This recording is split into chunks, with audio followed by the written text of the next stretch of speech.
During a week when our rights are being stripped away, it's more important than ever to stand up for what we believe in and celebrate Pride Shabbat, as we're doing today.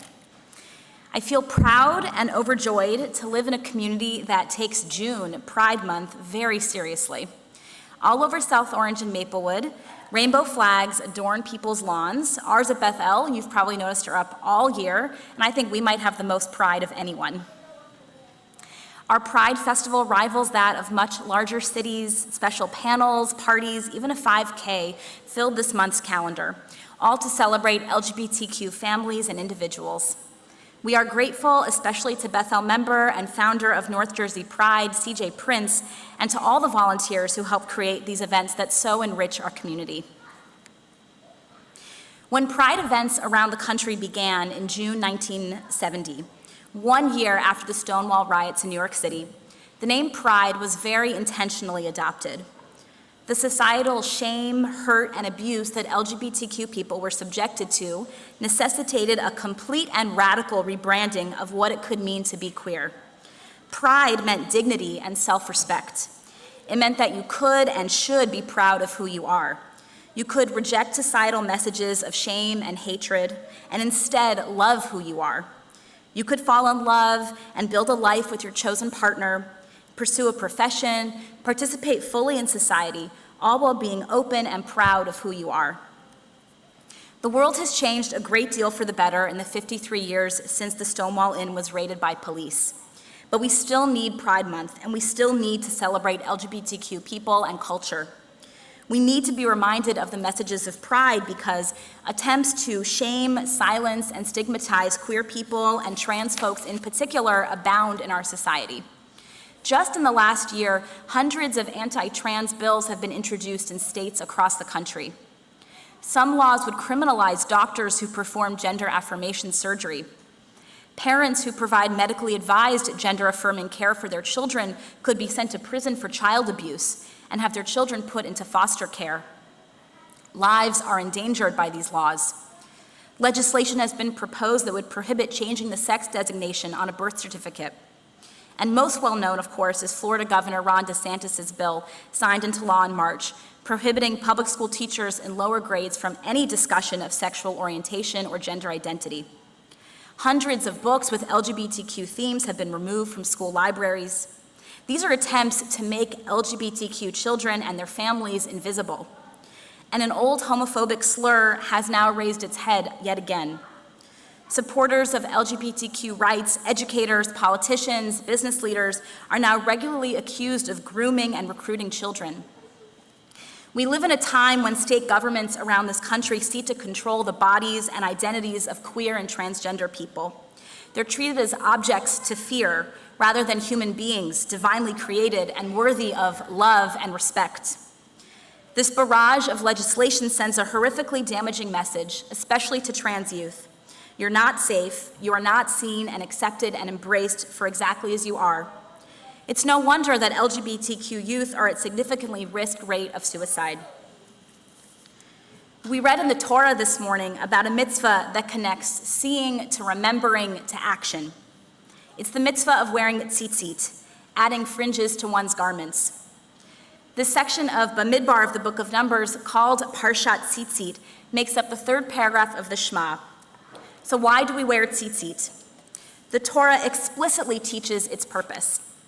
Look at it and remember all the mitzvot of Adonai and do them.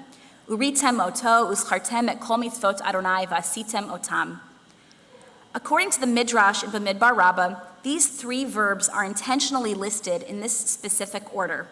Seeing the tzitzit leads a person to remembering the commandments, and remembering the commandments leads a person to perform them. When I wrap myself in my talit each morning, I feel embraced by God and enveloped by our ancient tradition. I see the tzitzit and I'm reminded of my obligations as a Jew.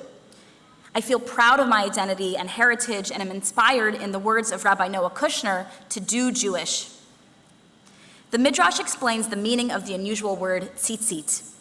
Our sages connect tzitzit to the verb lahatzitz, meaning to see or to gaze. The whole point of tzitzit is that they be seen by you and by others. We wear tzitzit as a visible marker of our identity, a way to remind ourselves and to show the world who we are. It strikes me that Jewish tradition conveys something very wise through this mitzvah. How we present ourselves to others, how we are seen, matters deeply. These visible signs of who we are affect our consciousness. They shape our actions. So the way we dress and wear our hair, the name and pronouns we choose, the visible ways we express and affirm our gender identity, all these are very important. They allow us to walk in the world as authentically ourselves, comfortable in our own skin. In other words, they are ways of wearing our tzitzit, wearing our identity proudly. Seeing leads to remembering the mitzvot, which leads to performing them. And the same is true for pride. LGBTQ visibility truly matters. When we see rainbow flags, books by queer authors displayed in stores, and public gatherings in the month of June, we remember that to be LGBTQ is something to celebrate all year round and not an identity to fear or to reject. Seeing queer people out and proud reminds us of courageous activists who came before us and who inspire us today.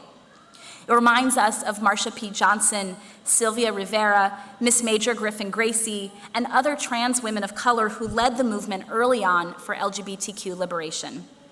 May we remember and honor their memory. Just as the Tzitzit reminds us to perform mitzvot, we are reminded now of our obligation to fight for the rights of trans folks. Remembering those who came before us leads us now to take action, to speak up, to vote, to fight oppressive legislation, to march, and most of all, to celebrate. May we see and be seen for who we are.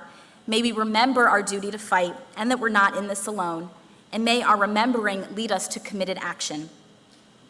I want to close with a blessing of strength and affirmation on this Pride Shabbat.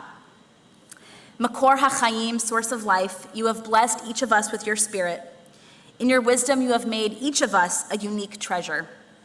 Mayan Chayenu, wellspring of our lives, cause us to flow with courage, strength, and compassion to live our stories openly, proudly, and joyfully.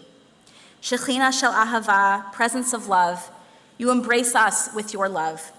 May we embrace ourselves, our partners, our lovers, our friends, our children, our dear ones, with the power of your Ahava Rabbah, your unending, boundless love. Today, on this Shabbat, as we celebrate renewal, pride, and community, let us walk together with strength, compassion, and love. Shabbat Shalom.